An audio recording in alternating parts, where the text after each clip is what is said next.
Good morning, good afternoon, and good evening, ladies and gentlemen. It's been a feels like a long time ago since we were live, at least one on one, and a lot has happened since we were live just a couple of days ago over on the Digital Archipelago, now wasn't it? Feels like already a lot has happened just within 2 days. 2 days. It certainly feels like a different time. Feels good to be optimistic for once, doesn't it? The headlines have been a nice steady dopamine feed, and it feels good. Now, doesn't it? Uh, but I'll get into that in just a minute. I hope that everyone is doing well. I hope that everyone has enjoyed the pomp, the circumstance, the pageantry. I think that you have all. I think we all deserve it. I'm not giddy with white pills. I'm certainly enjoying what I'm getting, though. I'm still very much enjoying it, though. Remember, none of this would have happened had Trump not turned his head at the right time and at the right moment and at the right place in Butler, Pennsylvania. So, as I mentioned on Twitter, this is the perfect time to be celebrating. We're just 2 days into the administration. Nothing, well, a lot of things have happened, but at the same time, nothing major outside of, I think, the Lake and Riley Act is going to the president's desk to be signed. So, I mean, there's a lot of things going on. But so to get started, I'm having this streamed on X as well as on YouTube. I'll probably stop using StreamYards in the future so we can stream to more places simultaneously, but more on that in the future. This little conversation I have with you all today is going to really be about three major things. I'm going to start off with general impressions. As you can kind of hear it in my voice, I am very elated. It's nice to have Trump back in the White House again. It's a lot better after this long 4-year kind of nightmare.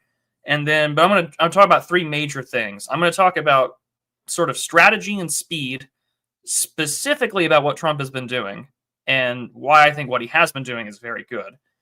Two, I'm going to start talking about lawfare and resistance. I'm going to sort of try and talk about what I think the left and sort of the sort of this non-tech centered aligned group of people that we've already witnessed. We've seen all these headlines about how Walmart and other companies are allegedly, rolling back DEI initiatives on their own accord.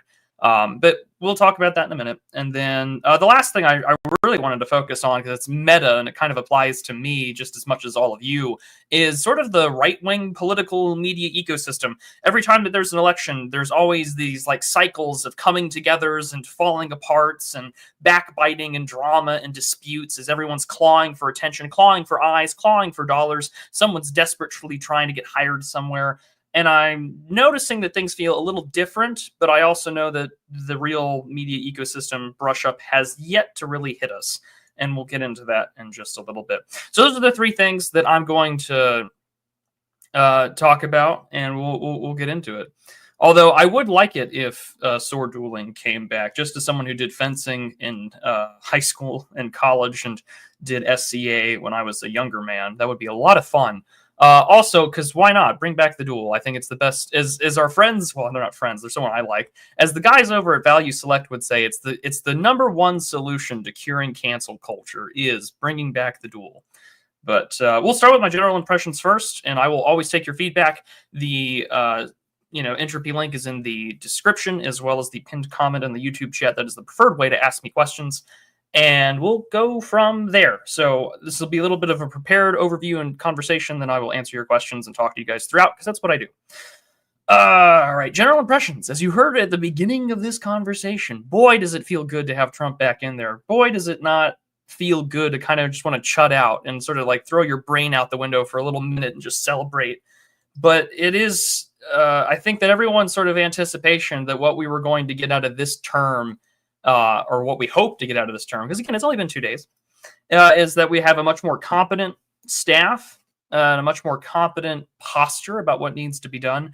I think that if there's any way to get serious about something, it is 4 years of being attempted to be imprisoned, attempting to be barred from public society, to have your wealth and your assets seized, your family canceled and distanced from you. And of course, towards the end, they, try to kill him twice.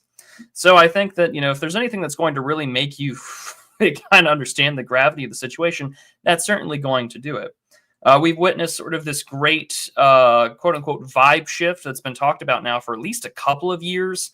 Everyone from Santiago Pliego over at New Founding to Isaac Simpson has written about it and talked about it, whether it's a vibe camp, a vibe shift, these changing attitudes, this reset in ideas. It's certainly there. There is this renewed sense of momentum and energy that feels very good. And that always comes when your side wins. And winning is always going to feel good. And it always feels great to see I think everyone sort of admitted more or less that the greatest achievement of the Biden White House has been his staff trying to convince us that it's not Weekend at Bernie's, although they've significantly failed. We come out of this in the midst of blanket pardons, a depleted strategic petroleum reserve, ongoing conflicts in the Middle East. We had for about a year and a half the entirety of like the Red Sea shipping lanes more or less being attacked by the Houthis that are backed by the Iranians. The ongoing conflict since October 7th of 2023 were over a year and a half now with respects to the conflict in Israel and Gaza. The ongoing wars in Ukraine, everything that we've seen play out under this administration, this new incoming Trump admin has to inherit. But it does feel good, and I'm not going to deny myself that because I want to be contrarian or to be black-pilled. It is genuinely nice to see the big orange middle finger back in the White House. I voted for him in 2016 because my options were him or Hillary Clinton, and I was far more like of a conservatarian type back then. I campaigned and I phone banked for Rand Paul in the 2016 election. I've talked about this before, and then in 2018, I volunteered my time and efforts with Ted Cruz's Senate reelection campaign, which was way closer than I wanted it to be. Although I have mixed feelings about that now in the past, but I'm glad that it's not him. I mean, that it's him in office and not Beto O'Rourke. So, and also just as quote unquote the Prudentialist, it's really nice to kind of be in a media ecosystem environment, to be in a political environment where I don't have to sound so, pessimistic for a little bit. And I mean, I will get into pessimism later. We can talk about that when we get to the media ecosystem part. But my general impressions overall, since the election, things do feel good. And as we've talked about on this channel and in conversations I've had with Warren McIntyre and with others, that everything from now and probably for the first 6 months of this administration is really going to be a lot of infighting behind the scenes. And we're kind of already seeing that on the timeline between Sam Altman and OpenAI and Elon Musk, which I think is, and we'll talk about that in just a minute, but I think that that's particularly entertaining because if you're interested, my good friend and I, Ryan Turnipseed, we had a lovely conversation a few months back about the history of quote unquote the new right and the old right, paleo-conservative movements, Christian conservative movements, and sort of mainstream republicanism in the past, and how every time there is an election where a Republican wins the White House, there is always this fight between camps, paleocons, new rightists, neoconservatives, etc., where they're trying to get jobs, money, access, and influence. And for now, the tech bro side of things has certainly won that out. It's sort of a radical whiplash, in my opinion, to see, Mark Andreessen, who's been talking about like James Burnham and all these other books that we kind of consider part of this like new right canon, if you want to use those kind of terms. Knowing that he backed Hillary Clinton in 2016, primarily over the issue of immigration. So, however, so far from Tom Homan and the raids and executive orders on H-1B visas that Trump has been nixing from the Biden administration, overall impressions in the first 2 days, good. So I think that's I'm happy. Again, it's only the first couple of days. God only knows what's going to come for us in the next 4 years. So anything can happen. So this can age like milk. This can age like wine. But for right now, feels good. But I think this brings us to our first thing that I really wanted to talk about tonight, which was speed. And I think that the fact that Trump is moving the way that he has with the executive orders and the statements, whether it's protecting the meaning and value of American citizenship, or he is setting up basically lawfare for questioning on the interpretations of the 14th Amendment, to removing DEI, to closing the southern border, to canceling asylum seeker flights. There is so much that has come out of this White House in terms of presidential actions. We can go right now and just start listing them out. Fact sheet: Donald Trump redesignates the Houthis as a foreign terrorist organization. Presidential actions: executive grant of clemency for Terrence Sutton. Designations of Ansar Allah as the foreign terrorist organization. Executive grant of clemency for Andrew Zavosky. Let's see here. declares a national emergency at the southern border, delivers emergency price relief for Americans to defeat the cost of living crisis, nominations transmitted to the Senate, ending illegal discrimination and restoring merit-based opportunity, keeping Americans safe in aviation. Let's go read that one real quick because that sounds entertaining. Let's see here. He hereby orders Secretary of Transportation and the FAA to immediately return to non-discriminatory merit-based hiring. So no more chirping, I guess, in air traffic control towers, and you don't hear the whoop, whoop. That's the sound of the terrain. So, there's good things to come out of this. However, I think that with Trump moving as rapidly as he has, I think this signifies two things. One, he's had a game plan going for a while. And I think that's a good thing, too. Notice that we haven't really heard Project 2025 get mentioned since the election. And Trump has, even during the campaign cycle, he publicly distanced himself from that. Good. You don't want to have easy, bait or a 925-page PDF document that someone can pull up and just say, this is all what Trump's about. So he's got his own plan, and he's been doing that. And he's been moving rapidly. I think that one of the good things that we've noticed out of this sort of rapid breakneck speed in the first couple of days, primarily through executive orders, because we all know it's going to be nigh impossible to get anything through Congress, although there's a very small Republican majority in the House. There's a somewhat wider Republican majority in the Senate, not enough to be a supermajority like 60 plus, but nevertheless, it's still good to have. Who knows what 26 midterms will bring for the Trump administration, although historically, the incumbent party in the White House does not do well in midterm elections, but we'll see. We'll see. This is entirely dependent on what the left does, and we'll get into that in a second.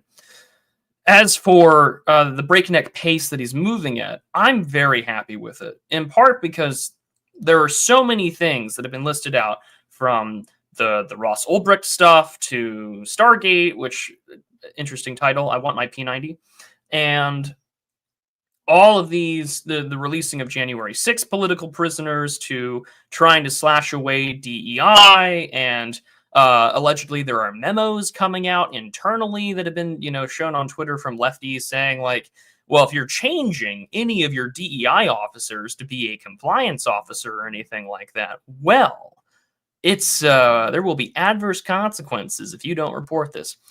I'm saying allegedly because I haven't gotten confirmation. However, I think the fact that he's moving at this kind of speed, to me at least, indicates that it's harder now for the media to focus on anything. I've seen a lot of doubling down on left-wing Twitter, primarily over two things. Elon Musk throwing a Roman, and then they're doing the conservative hypocrisy thing. And it kind of validates, I think, what Wade Stotts was talking about a couple of days ago, is that in some ways, a lot of progressive lefties, the wokies, whatever you want to call them, are kind of acting like boomer cons, wherein the sort of progressive lefty social establishment has been the designated acceptable, order for the last couple of years. The Great Awakening has been very much a leftward march through everything, our own little cultural revolution, a continuation of what took place in the 60s and 70s. But, we finally have seen some swing to the right a little bit, mainly the Dobbs decision, mainly this election, mainly people just not giving a shit. Although I have to find it funny, I think it was the Financial Times that had that article where the bankers, they just said, like, I think it was banking executives, and it's so funny to say the bankers, but they were like, yeah, man, things are so great. We can say, like, retard and pussy again. And I'm like, when I'm thinking about people who appreciate the vibe shift, I'm not thinking about bankers. I'm thinking about people like you and I who shouldn't be canceled over basic opinions like left-wingers are retarded. However, the speed that he's doing it, I think, makes it harder for the left to cogently organize and plan out their resistance, and to make it. And also, I think that they're just biding their time. But we'll get into that when I talk about the lawfare and resistance avenues I think the left will take. I have not yet listened to the latest bit from Mike Shelby. I don't know how likely left-wing violence is. I may have to ask him later or check out the latest episode he was on. But for the meantime, I really do think a lot of this is going to be through procedural and legal means.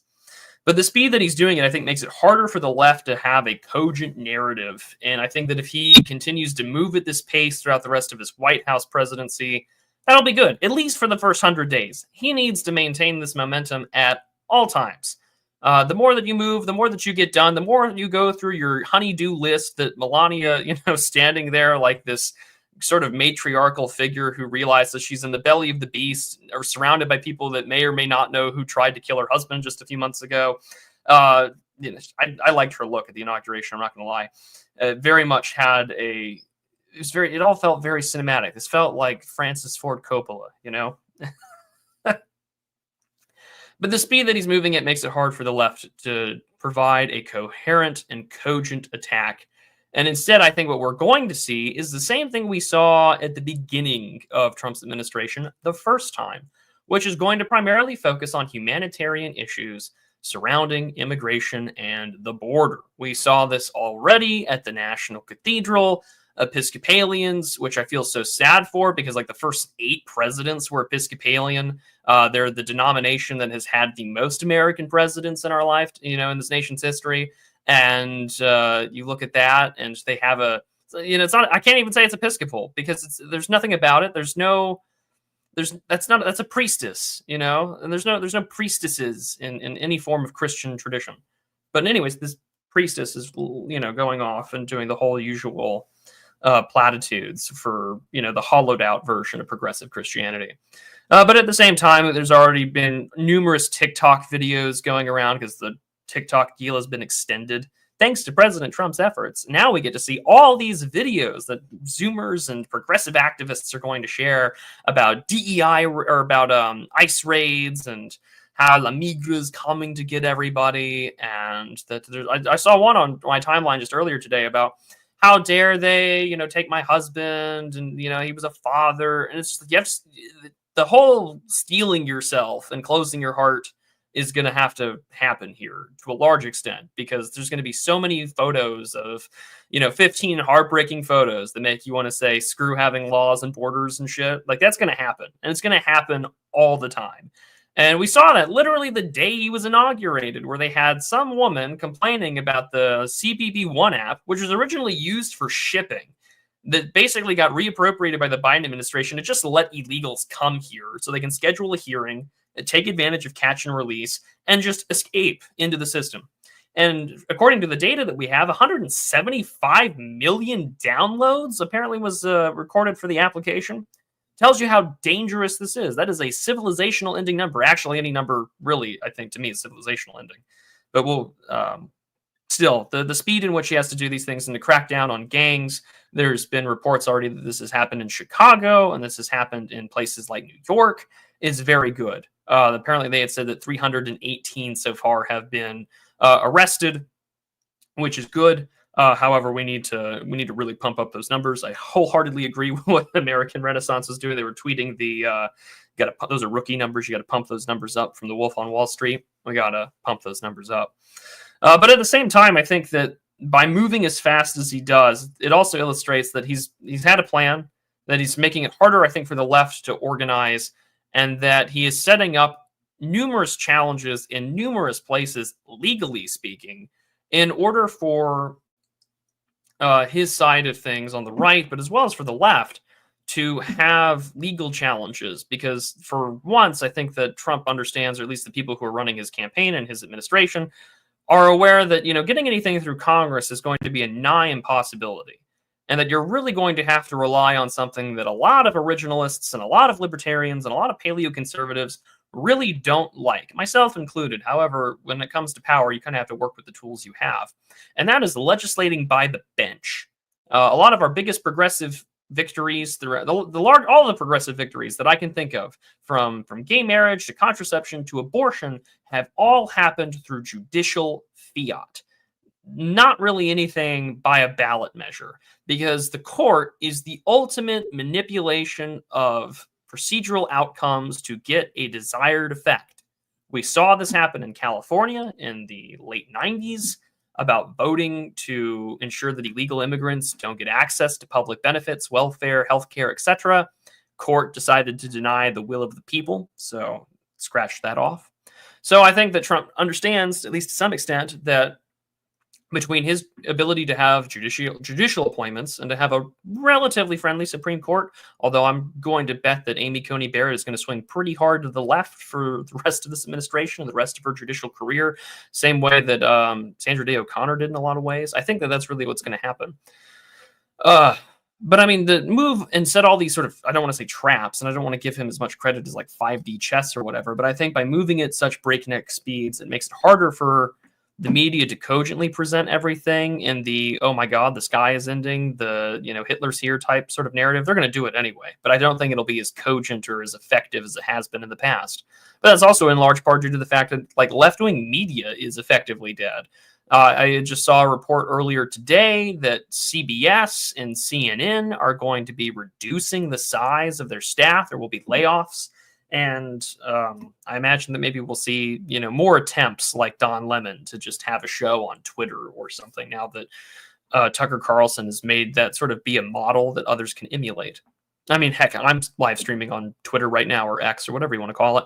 And I think that it's effective. I think that as a video platform, it's not that great unless you're doing like, memes and short things like that. But like long form videos are really hard to follow along. It's not like YouTube. You can't pause it. You can't save your place. And Twitter can sometimes just refresh and your video's gone, which is really frustrating. I hope that they work on that.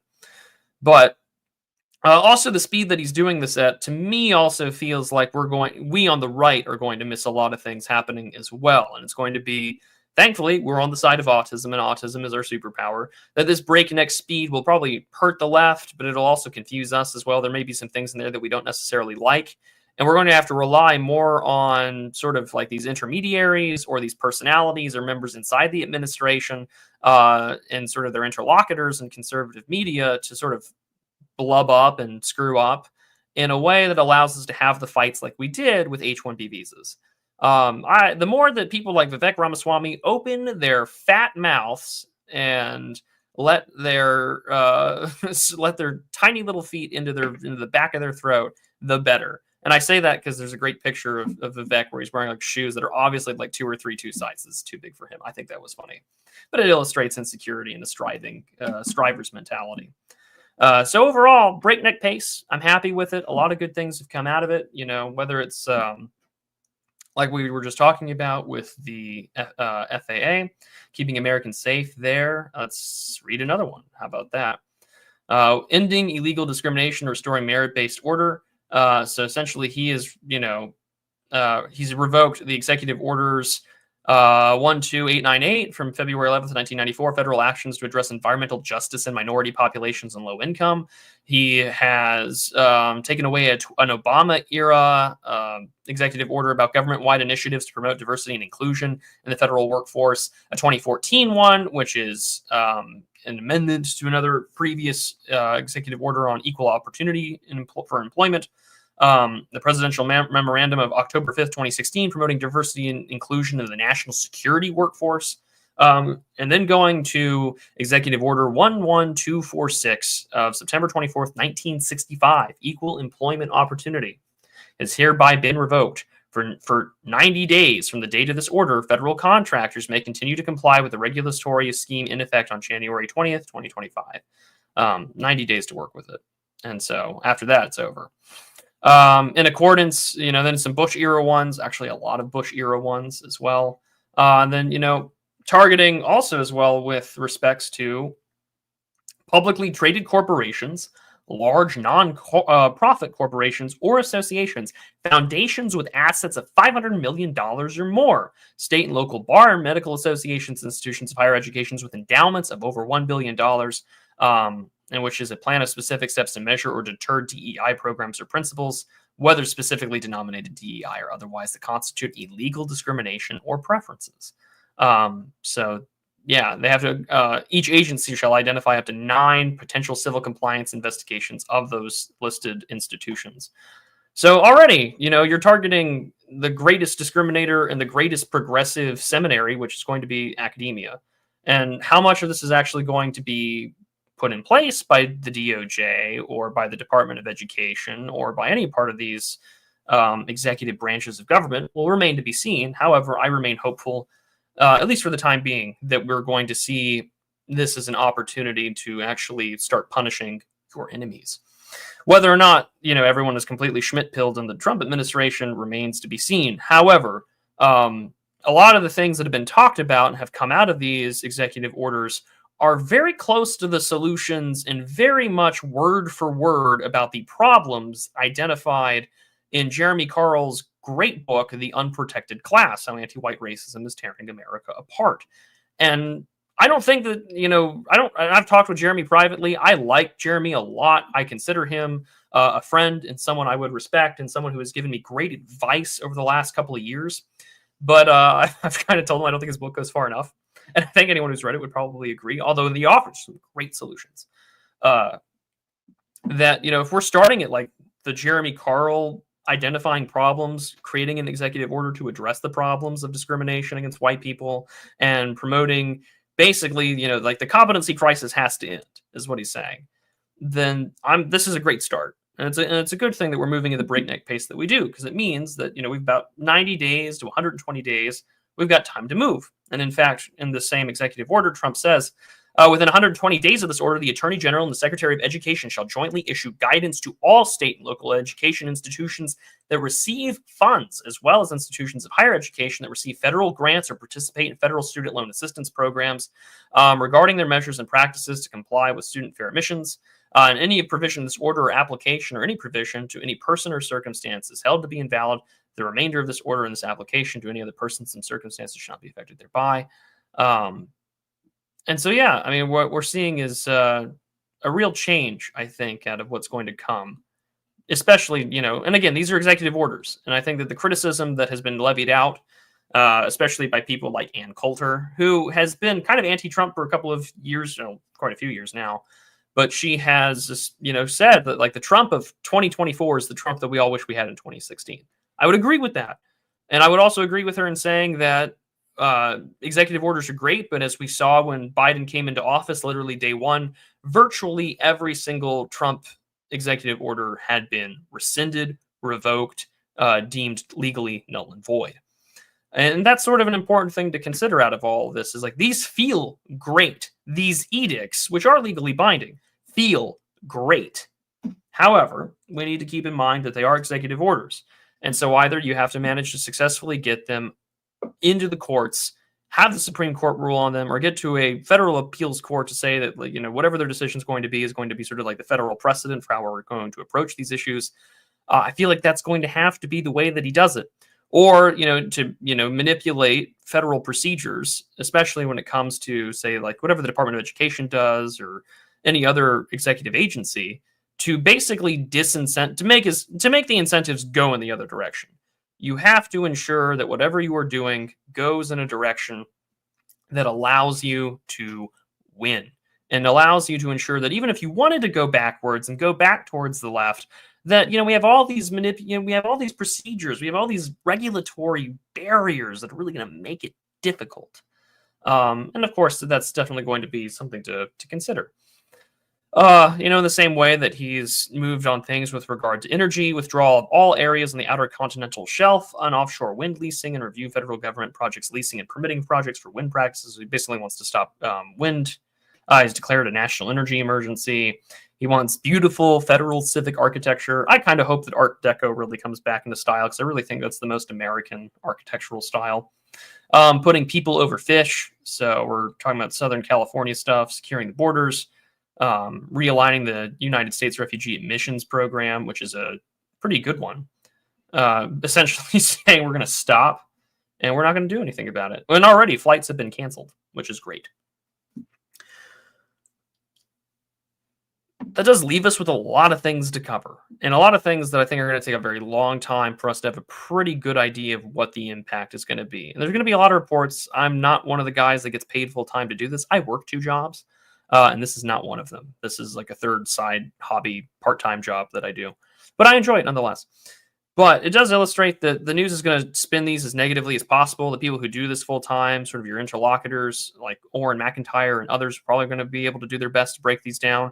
But plenty of attorneys and otherwise are going to start trying to break down each specific EO and what they mean.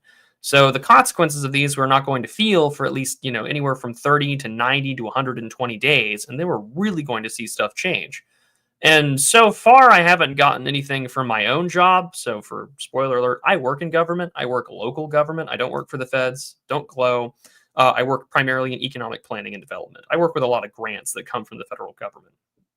And I've yet to get a memorandum. I've yet to get a call from my states, from the state interlocutors with these agencies. I've yet to hear anything from USDA and the local office here. I've yet to hear anything from the Department of Commerce. I've yet to hear anything from the Economic Development Association telling me what things have changed. I imagine I'm going to get some stuff in the coming month, maybe the next couple of months. And if I can relay some of that without doxing myself, I definitely will talk about it.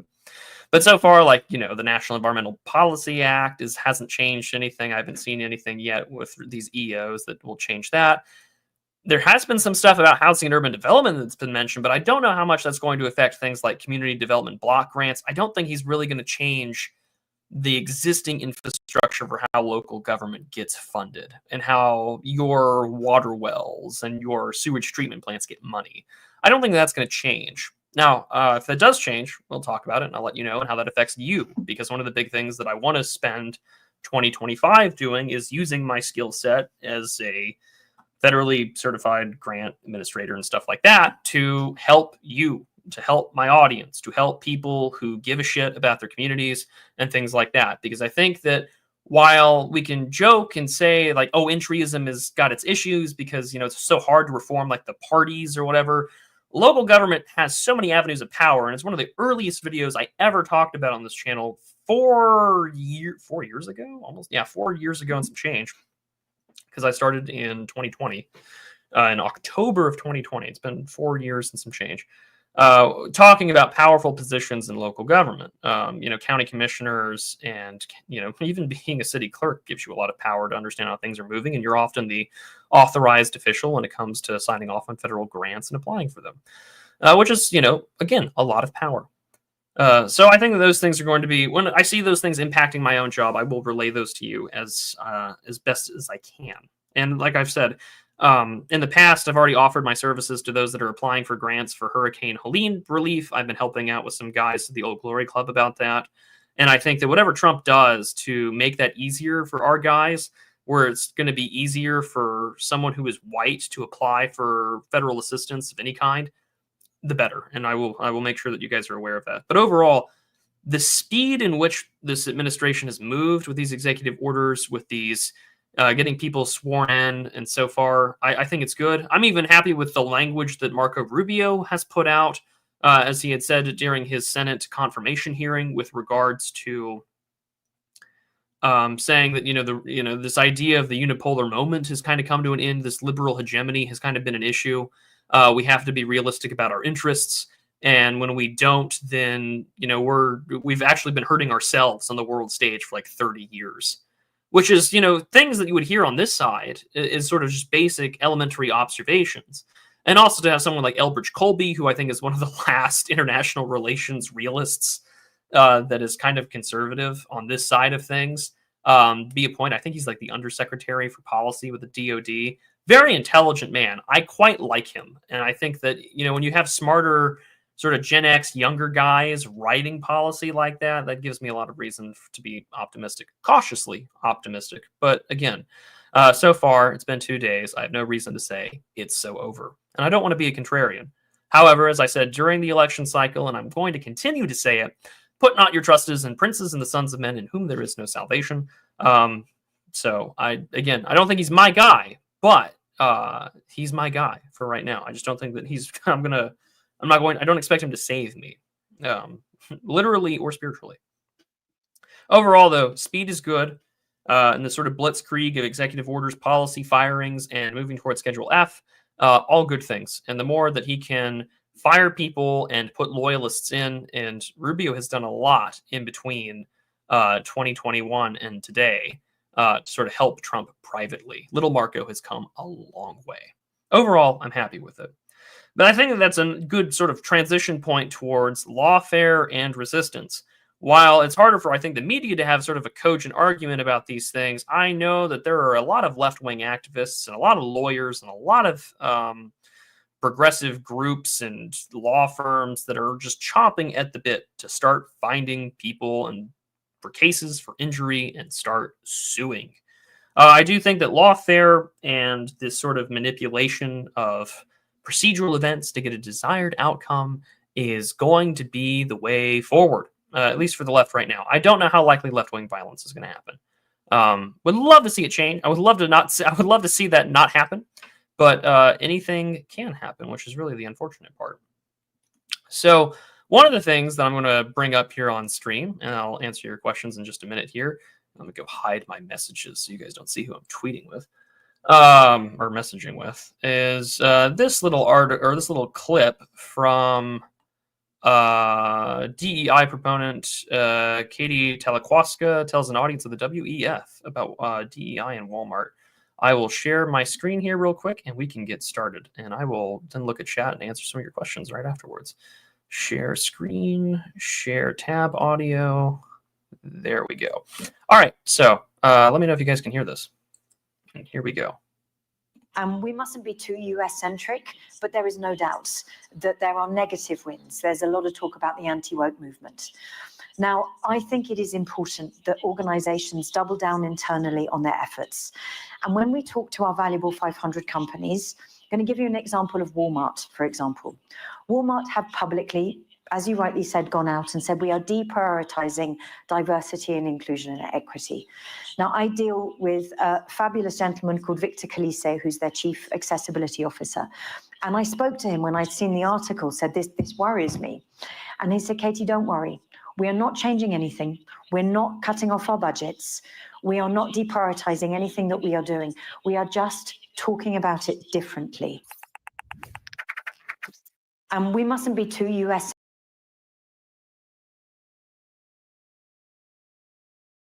So yeah, I feel like that's something to keep in mind there. And again, we've talked about this before. It's a very old talking point. Yarvin is not the first person to discuss it, but woman speaking, I know. Walmart is distancing themselves from this woman at a very moment. Yeah, rebranding and repackaging, and I think that we're going to see a lot of that going forward. Now I can't say that Rubio is based, but Rubio has been he's helped Trump a lot in the last couple of years. But so my point is that you're kind of already noticing this. And I think that the nice thing about having Twitter as sort of a quasi-neutral place is that you can point this out very quickly, that places inside the federal government have changed their DEI officers to compliance or regulatory officers and things like that. And again, a lot of these things are still enshrined in law. And a lot of these things are still enshrined in a lot of, charters and a lot of rules set up by the board or set up by a CEO that are going to be harder, I think, to tackle, at least on the private sector scale. Hope that changes. But we have to consider that, they also have to deal with a regulatory environment that they want to be favorable to them. I think that having a Republican in office and a Republican-controlled government, so to speak, businesses are probably going to be on board with whatever when it comes to maximizing profits, but at the same time, they'll probably pay lip service to these things.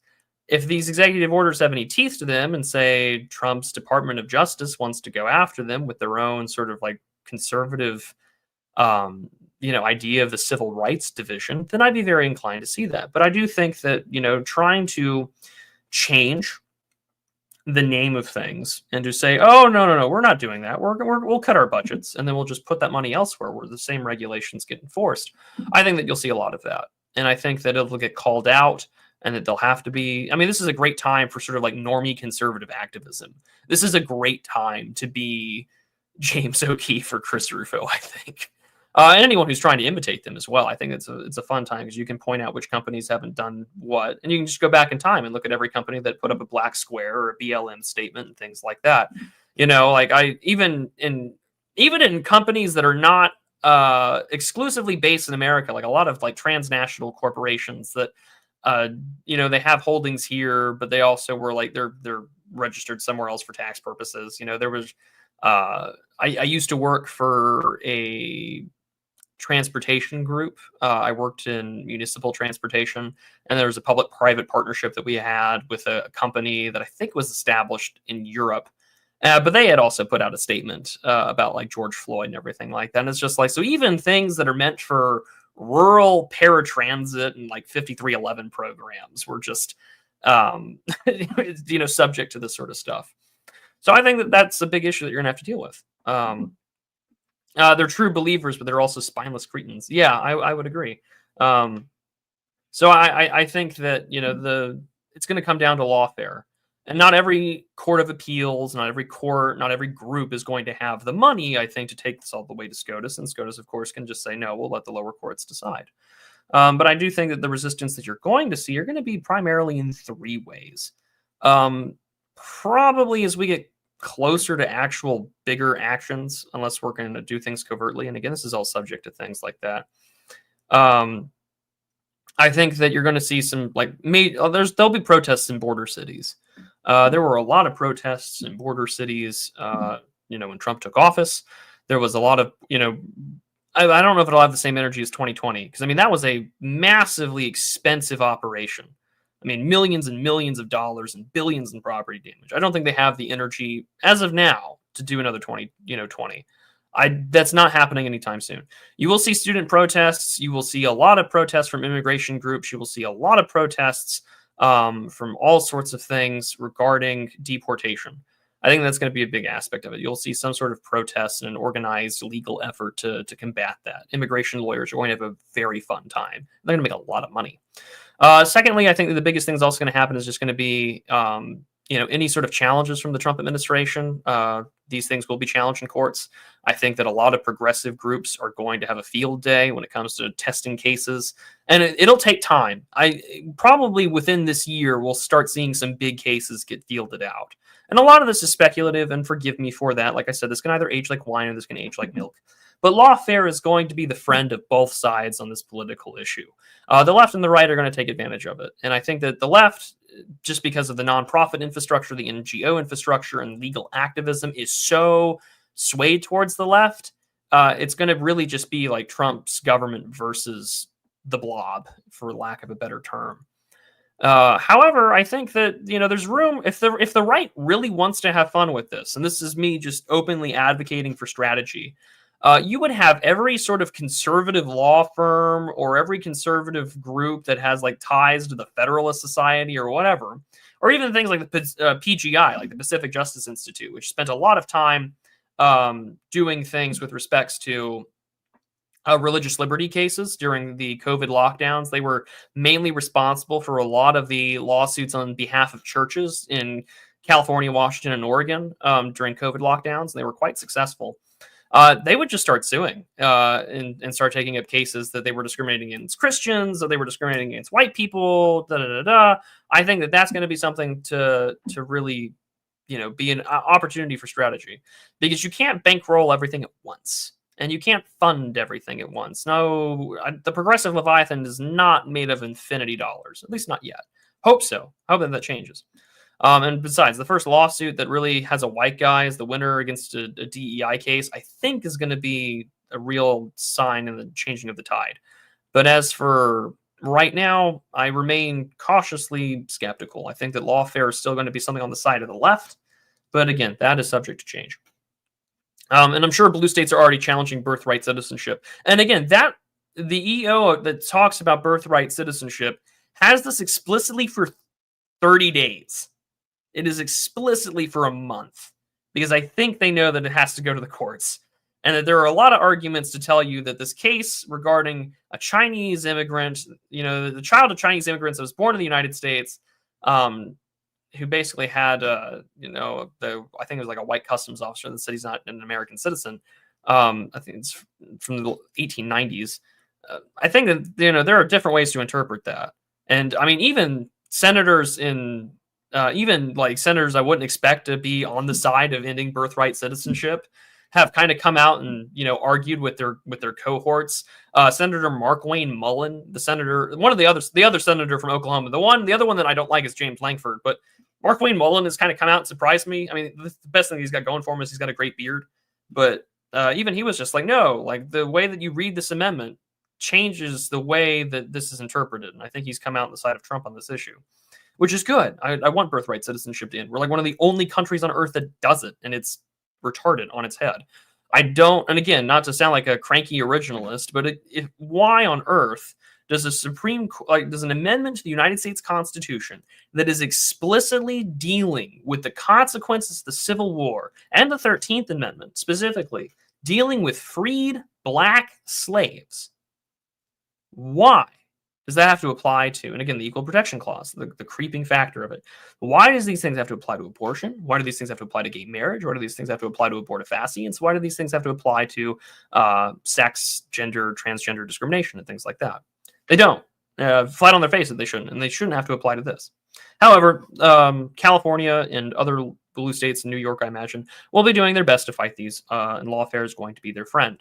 Because every precedent you get means that the only way that you're going to overturn precedent is through an act of Congress or an amendment to the Constitution itself. And we both know how hard those are. Although, I mean, if we can just like call shit the law of the land by a tweets like Biden did talking about the 28th Amendment, which we don't have, with respects to the ERA, then hey, anything's possible. But I'm not going to hold my breath on that because we know how standards go. In this country. If it weren't for double standards, the left in this country would have no standards at all. And that's sort of an important thing to consider. And then, of course, the third and final one is just going to also, I think, really come down to international pressure. We know that the European Union is not particularly happy with Elon Musk and, by a large extension, Donald Trump. They're not happy to see him back in the White House. They're not happy to see some of the richest American companies and American-oriented people challenge EU regulatory procedures and environments. And I think that they're going to probably do their best to enforce it. I do think that Morgoth's thesis, which I think is it's a terrifying thesis, but the idea that like the United Kingdom, that Britain becomes sort of a woke North Korea, or that the EU does everything that it can to sort of challenge these like populist movements, they'll do it. And to be honest, I really want 1,000 right-wing parties to bloom in Europe. I want them to be successful. I have not really stepped into this whole America-Europe stuff.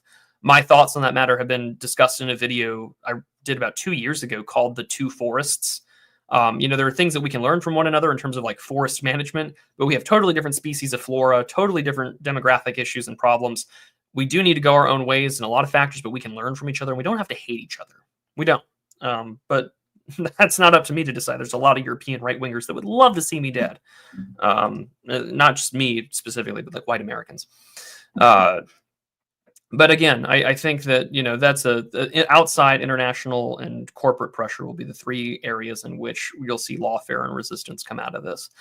I think that as things start to move towards actual deportation, potential military action on the border, then we might see things go a little different. Like all it would take would be like one crazed, overzealous idiot from a John Brown gun club to like shoot it in ice, like a van full of, ICE agents. And we already saw that happen in Vermont. Apparently it was a German visa holder who identified as trans feminine who had shot at the person who was there. And again, I don't know if that was just out of an act of crime of passion or something else, but it does illustrate that the opportunities are there. And I think that's sort of an important thing to consider, lest we forget how easy it is for people to be radicalized on the internet and radicalized by crazy ideologies, lest we forget the Nashville shooting, the Covenant shooting, the Covenant School shooting, where a transgender person had killed, teachers and children at a Christian school. And when that happened, I did tell my Christian friends, especially the more in the Christian nationalist areas, like, hey, martyrdom's back on the table for you, and keep that in mind. I don't know how likely kinetic action is going to be. It doesn't mean that there won't be rioting, doesn't mean that there won't be protests, and doesn't mean that there won't be ethnic gangs or other issues as well. But I think that it is important that if the full brunt and force of the United States federal government were to be brought down on things like MS-13 and others, that we could be successful, but that's a question of willpower. I mean, that's really a question of all of this boils down to is what is your willpower? I probably should have started with that in the general impressions a little bit, where I'm happy about things. And don't get me wrong, I am happy. The things that have been happening the last 2 days are miles better than what I was expecting to come out of this. I was really expecting things to be much more muted, much more maybe slower. But I have my concerns. I'm very concerned with, for instance, this whole fighting between like Sam Altman and Elon Musk and the overwhelming sort of like quote unquote rehabilitation of tech bros. Thiel, Zuckerberg, Musk, everyone on Joe Rogan, this sort of like coming of age masculine ritual where you get your TRT, you start lifting weights, you reconsider the Asian wife, and you start looking at Donald Trump and how can I make this work for me? So my biggest concern, and I guess I'll get this here before I start talking about right-wing media, is going to be like the vibe shift is an avenue of regulatory capture. That's actually, I think, a very serious concern, is how much of what we're seeing with, say, some of these AI projects, because we're well past the age of AI winter. This is not the 70s. This is not the early 80s. This is not the death of, various types of tech and various machines. And we're now dealing with something vastly different. Sorry, Marvin Minsky, that you didn't get to live to see all this. But now we're in sort of an AI boom. I don't think it's a bubble, or maybe it could be. I don't know. I would have to pay attention to it closer. But I do genuinely think that what we're witnessing is some kind of attempt for regulatory capture. We have sided with a guy that wants to make America great again. We want to make America invest and to be innovative. We saw this during the election cycle with the effective accelerationist manifesto that Mark Andreessen and them put out, and this emphasis on the Stargate project for like $500 billion, conversations about I think Trump had jokingly said we'll go half and half on, trying to keep TikTok in America and buy it out, let Elon do it, which almost sounds like nationalization to some extent, but neither here nor there. I'm pretty sure it's dicta. It's a passing joke from Trump. Although I don't think he was wrong about Kim Jong-un having great, coastline, great condo properties. He really is our funniest president that we will ever have. And it's chef's kiss. But I do think that in a large extent that the vibe shift is going to be a regulatory capture environment. I think that between the debates we saw over H-1B visas and quote-unquote high-skilled immigration, this conversation over elite human capital, as my friend and a great influence on me, Dave Green, the distributist, had said, the LinkedIn right. I think that is going to be a big thing to look at and to pay closer attention to. Because you are some of the wealthiest and most powerful and influential people that work in tech. The mediums of our social media feeds, our algorithms, all this affects the way that we think. And you can literally text map. And I said this as sort of for almost a grant proposal. But I mean, if you really wanted to look at it, you would just take an AI, you would take ChatGPT, and you would examine a series of tweets made by random people and start looking for similarities in language. And then you can heat map certain groups and communities together based on group chats that they're in. And you can effectively create an effective political topography of groups, clubs, group chats, niche factions, and so on in these sort of political and fandom-based ecosystems. And if you were to do that, and you were to control all that, and then you listen to fucking Larry Ellison today talk about how, we're going to create a surveillance system using this project, we're going to create new mRNA vaccines, we're going to cure cancer personally, which all of this to me feels like a load of bunk. This feels very utopianist, feels very Kiliastic. You even had Brian Johnson saying we're just going to become God physically. We're going to do the thing that no one else can do, which is defeat death. And I have to laugh because it's boy, let me tell you about the guy who did defeat it. But I think that that's something to really consider is that if you can write the rules and regulations while quote unquote your guy is in office and you have the lobbying efforts and the power to really change things, to focus on competency, they'll do it. And I really hate citing Barnbrook and the others, the guys who wrote the Californian ideology, because they're disgusting Marxists, but they're not 100% wrong when it comes to the Californian ideology, because you want to have this libertarian, masculine, almost Randian individualist. But the moment shit goes bad for you, whether you're competing against the outside world or you're dealing with something else internally, you run to the state to bail you out. Now, if this administration is going to be more McKinley-esque and it's going to be more protectionist, great time to do that. And it's a great time to fight the European Union. It's a great time to try and use national security issues like fighting China to put your causes forward, whether it be on quantum computing, whether it be about trying to achieve AGI in the next 10 years and so on and so forth. I think that these guys are going to have a lot more influence by the end of this administration than anything else. And I think that's something really important to keep in mind. Now, if they put their money where their mouth is and they start funding conservative causes, hey, more power to them. I will support that, but I remain very cautious as to where things are going to go. And as the H-1B debate had already kind of shown us, there are going to be points of fraction and division that are really important for us to consider going forward. And so there might be some resistance, more so from within. especially if lawfare for recently fired, newly determined Schedule F federal employees happens. What I've yet to see, however, and this goes back into my question about waiting, like about resistance in general, is I'm waiting for the other shoe to drop.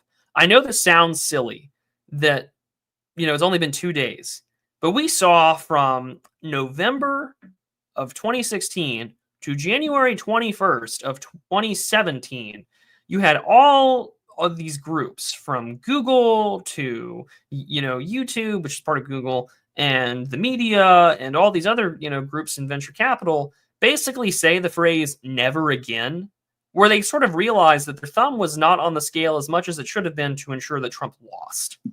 I have yet to really see a lot of that.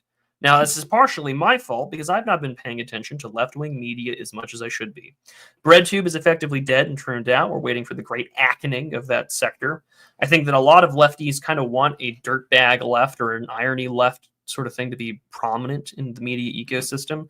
But I think that very serious lefties know that the game is going to be in institutions, whether it's with sort of these research groups, these data and polling firms. I think that they're going to have to. They know that data is the way to win.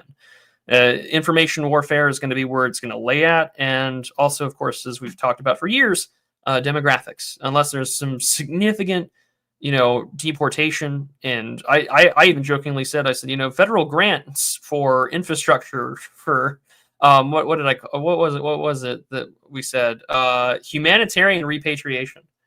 The Department of Humanitarian Repatriation, or the Humanitarian Repatriation Bureau under the Department of Homeland Security, and federal grant infrastructure to build firms, to expand airports, to create effective ways to facilitate which country they need to go back to.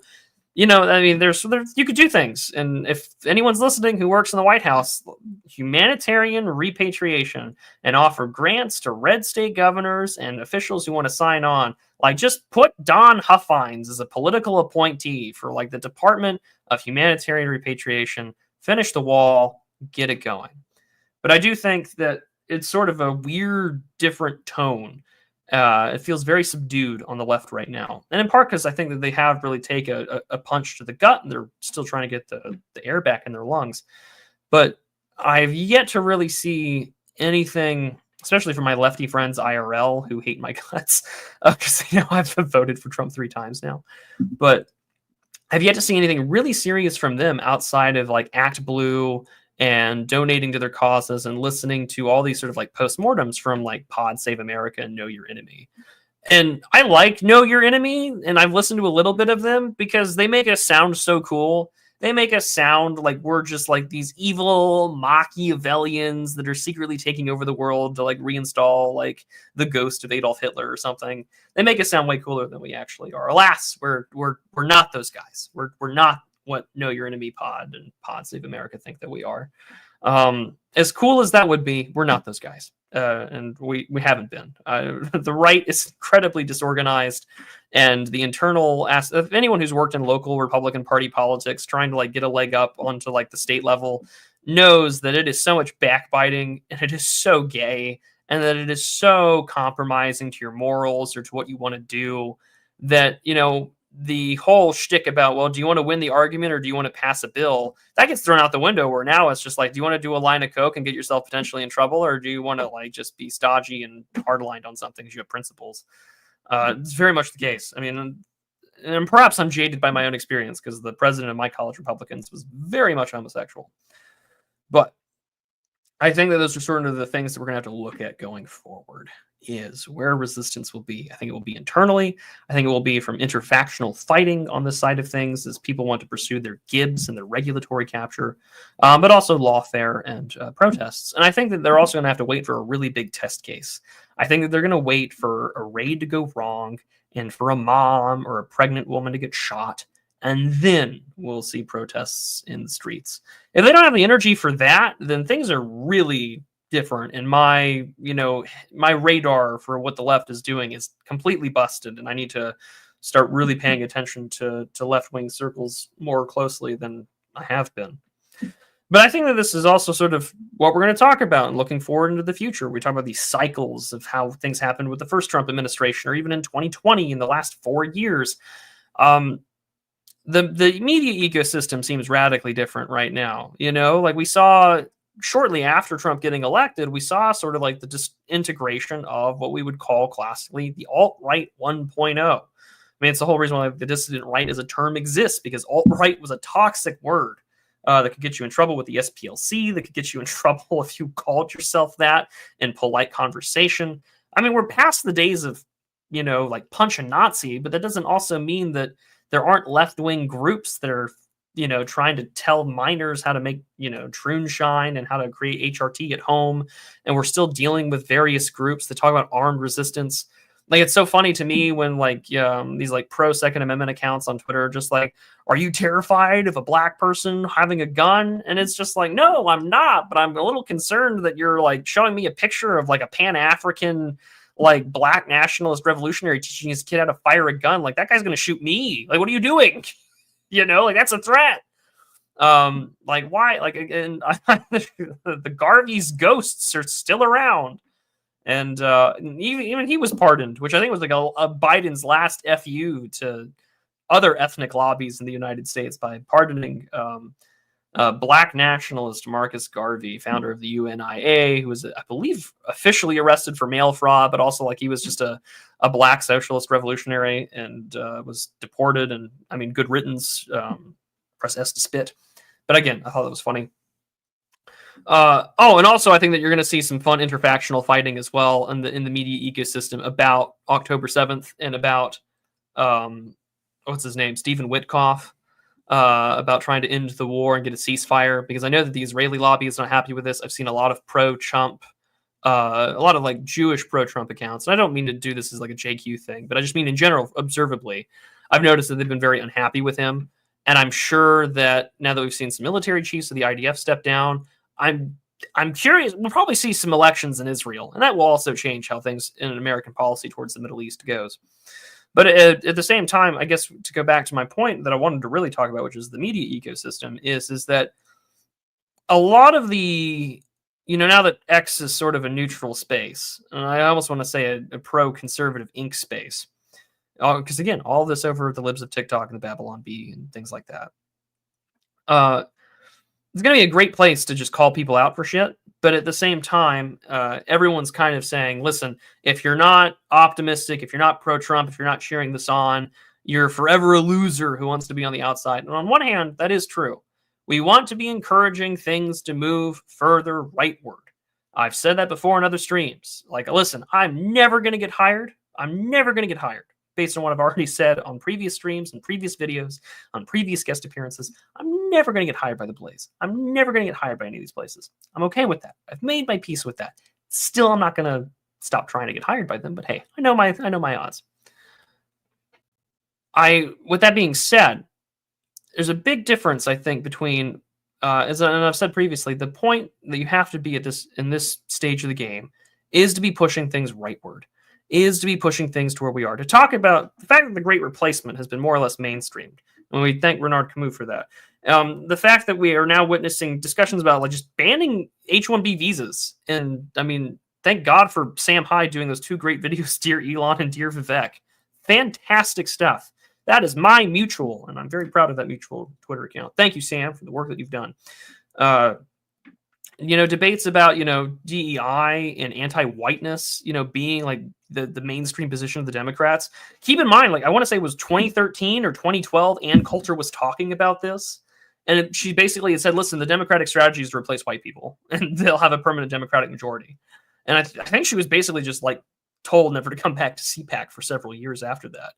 And last year, a friend of mine, both IRL, but he also used to be a great poster. We went to go see her debate Cenk Uygur and that douchebag from Reason magazine. His name escapes me. And she was just telling people to go recamp with the Saints, which was very entertaining. But also like, hey, like she kind of knows what times it is. I think she has now, despite her terrible personal indiscretions.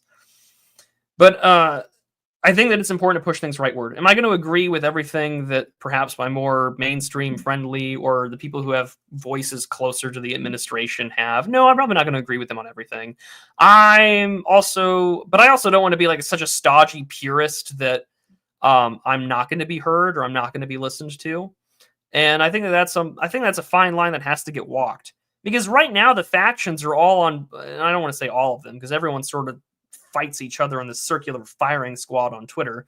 Because again, it's like gang warfare. Everyone's a part of a certain group chat. Everyone's part of a certain environment on Twitter or on YouTube or on Telegram, where we all have our guys that we like and our guys that we retweet and who we echo in our languages on our own tweets and our own posts. That's how you can really tell who the original thinkers are. Then all of a sudden, you've got to deal with what's the word I'm looking for? You have to deal with the fact that all the big issues that we kind of all agreed upon, that we all know are real problems, have kind of all been mainstreamed. That's kind of nice, but we can't let them be watered down. So, for instance, the big conversation that has been asked by everyone from, very open white identitarians to more, I would say, conservative friendly personalities like John Doyle, everyone's asking the question that is racially oriented, which is like, who are Americans? What is America for? What is America as a nation? You're asking like a very Ernst Renan question from the fucking 1840s. What is a nation? And if you were to read Ernst Renan's What is a Nation, I'm sure Joel Barry and others at the Babylon Bee would tell you that that is an ethno-nationalist screed. That would actually be a fun thing to test. Is you take Ernst Renan's What is a Nation, maybe change a few things about it to be America, and then put it somewhere. That would be the fun James Lindsay grievance test, actually, would be put Ernst Renan's What is a Nation and put that in some conservative or some liberal blog or publication and watch them say, how dare you platform a white nationalist. And actually, I'm quoting a French progressive or a French liberal in the 1840s. But hey, neither here nor there. That's a fun idea. I'm kind of waiting for the bubble to pop on some of these quote unquote movements. I don't use the term DR or dissident right very much. I just call myself a rightist. I just call myself a conservative. I just call myself, again, because I'm a normal person with normal beliefs and part of an extremely normal online community of concerned citizens and concerned Europeans and concerned Americans that recognize that the system for the last 100 years has effectively destroyed, deracinated, and displaced my people, and that should change. And I should take everything in my power to change that. Am I going to see radical right-wing violence happen? Probably not.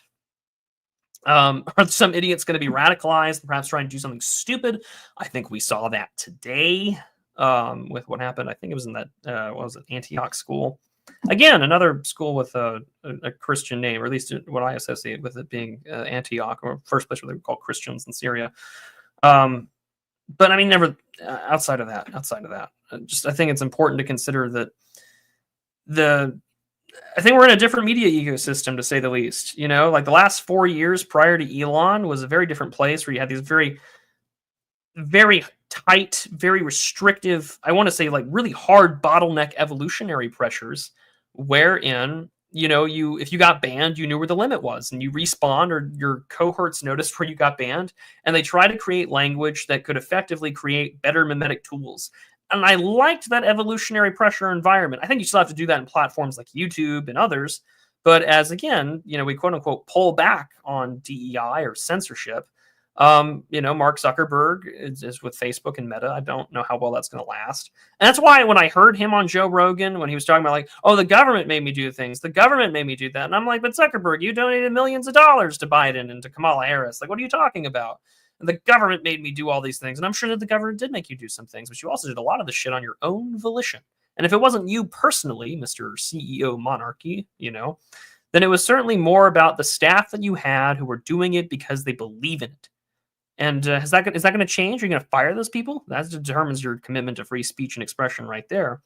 But I think that overall, these big talking points have been the existential civilizational issues of American and European and I guess white society have been sort of mainstreamed and platformed. Everyone kind of is aware of these things. I think that when people call you a woke rightist, or you're just the other side of the communist or Marxist coin or whatever, I think that we're really going to see these islands, an archipelago, of liberals and disaffected centrists who hate the left for what they've become because they've gone too far, but they can't call themselves conservative.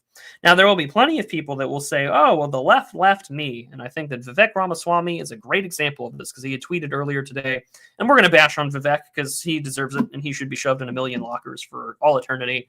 I don't know what his personal religious beliefs are, but like, hey, man, you're not escaping the wheel of samsara where I shove you in a locker for all eternity. Sorry, it's going to happen. It's just going to happen until you learn your lesson and you figure out that you were wrong. But that's a whole other story. I think that you'll see this like archipelago of just like disaffected centrists and liberals that are really going to be determining to say, well, how do we manage to keep the country together? And it's like, it's a question that everyone's been asking for quite some time now, hasn't it? And I don't have the patience that Dave the Distributist does. I don't want to debate leftists on this issue because I really think that they're pointless. And also, I don't come from a blue state. I might be a third culture kid, but I am not a blue state shitlib. And I don't recognize those as my people. So I don't have really this big urge to save them or to have dialogue with them. Although God bless Dave for his efforts. He has the patience of a saint, and I should be more like him in that regard, but I don't have that patience. I ask God for it every day. I hope to one day have it. So I think that's going to be a big thing going forward, are these big issues on, the identity of the country. Can you formulate a political formula where, despite America's demographic changes, can we get along?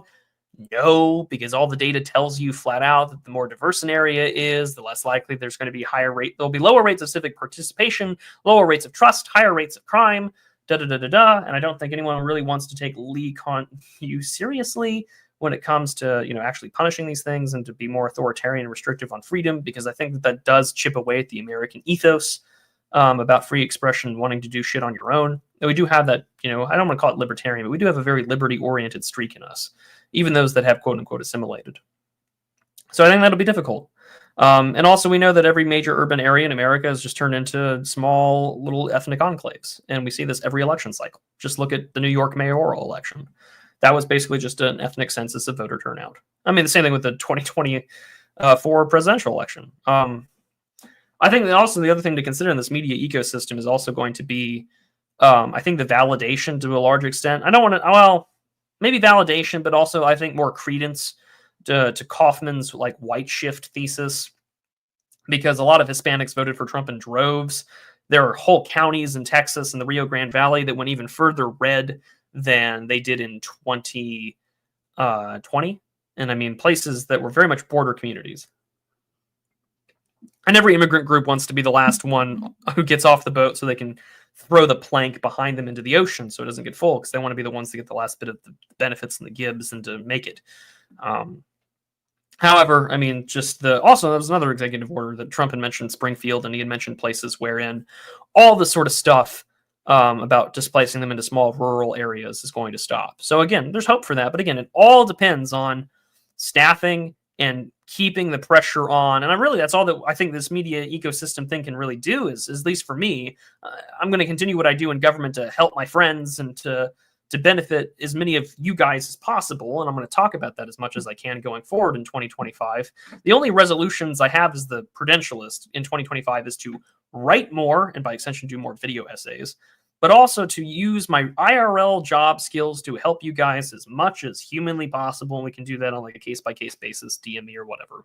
And I've done that with a few of you guys already. Very happy with that. I want to continue to do that. But, I'm not working in the administration. I'm not working in con media, so this is what I can do. But on top of all that, I think that all these like factional fightings, like Jared Taylor's back on Twitter and American Renaissance is back on Twitter, which is great. I'm all for them being on Twitter. I'm in that extent, like, for my friends, everything. And for my enemies, the most awful, bureaucratic, moralizing, longhouse style therapy bullshit imaginable. That's really what I want. For my friends, everything. For my enemies, DMV ladies telling you can't do this. That's what I want, And so for, even if you don't like Jared Taylor, even if you don't like them, whatever, I don't care. I listen to them in the same way that I also listen to like Know Your Enemy pod. You got to hear all these different perspectives. But, I think that everyone kind of agrees outside of being more hardcore in their positions. Because, they're overtly for their, we watched Jared Taylor's takes on the inauguration and everything. Like, he definitely sounded way more bitter, whereas a lot of more, bigger right-wing accounts were like really just cheering it on.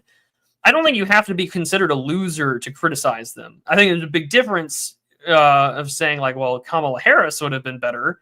No, she wouldn't have. And I think that everyone can kind of objectively say, no, she wouldn't be. But hey, I think that a lot of the drama has kind of fell by the wayside as now conservative media gets to focus on what Trump is doing for the next 4 years and also how to fight the left in their argumentation for the next 4 years. I think that's the big part of this media ecosystem cycles with elections is that when your guys are in, or quote unquote, the conservative party is in, you can do a lot of the you can do a lot of infighting openly because there's friends and then there's enemies. Simple as. But when we're kind of all on the same page on a lot of these big issues, we're all going to come together. Does that mean that I'm going to be 100% on board with some of the things that happen with regard to, people I might be mutuals with? No. Am I going to like totally cheer on everything that I see from, like Passage Press or whatever? Probably not. I might agree with them on some things. I might not agree with them with everything, but I think that we can all be diplomatic enough to know where our bigger issues are. And I mean, it's the same thing with all these interdenominational disputes or arguments with neo-pagans and things like that. Like, listen, man, you want the second battle of Milvian Bridge? Fantastic. We can do this after we win. I'm all for it. We can have that fight after we win. And we are still so very far from victory. We are still so very far from winning that a lot of those things that I've witnessed over the last couple of years, and I'm a new guy. I have not been doing this for very long. I'm not like Dave. I'm not like James Kirkpatrick. I've not been doing this for 10 plus years. I've only been doing it for 4.5. And I don't, I've got some things to say for myself. I've been publishing a few magazines. I've been doing X, Y, and Z. I'm diplomatic with most people. I don't go out of my way shit talking anyone publicly. But when it comes time to fight, I'm going to fight on the issues that I give a shit about, which is making sure that my country is better for me and to my people and to my children and my grandchildren. And if I can, die knowing that the country is in a better position it was for my grandkids than myself, so be it. And like I said, if my children get to sit under the vine and fig tree that I planted, that they will sit under and not be afraid.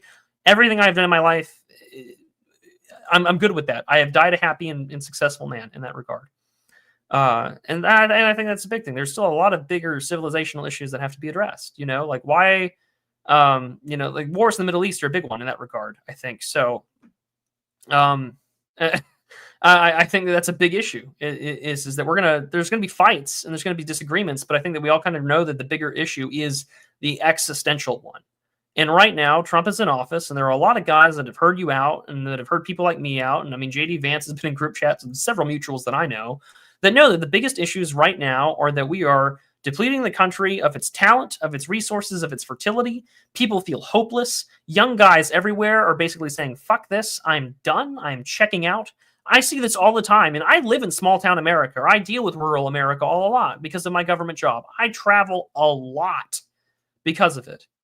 And I see a lot of young men, especially Zoomers, anyone 25 and under that I've had the pleasure of speaking to, both on the internet, but also in my real life.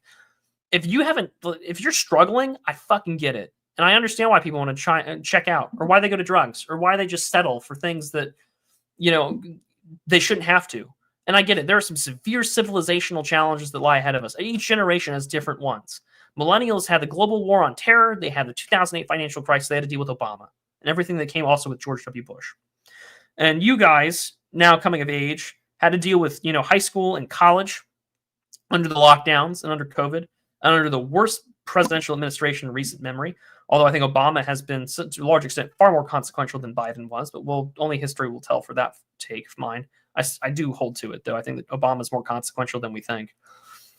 And that, the economy sucks. We witnessed with the Great Awakening that basically a lot of the bigger, I guess, like well-established elite jobs, they all went to non-whites. And they made that purposefully clear that if you are a white male in this country, you are not wanted, you are not welcomed. If you want a good progressive role model, you can be Harry Sisson or Governor Tim Walz, or you can tranny out. Those are your options. And every single one of those things is basically being a court jester, a court eunuch, or suicide. No more of that. No more. We are not doing that. The point of this media ecosystem, the point of everything now is to build and to stop bullshitting each other over minor points. And I'm going to be looking at things that actually produce results, not on policy, but on who can generate community, meaning and infrastructure that gets my friends employed, that helps my friends achieve the money and the status they need to acquire, either a wife or whatever they want to do in their professional career, and to ensure that they are successful and that they are going to survive.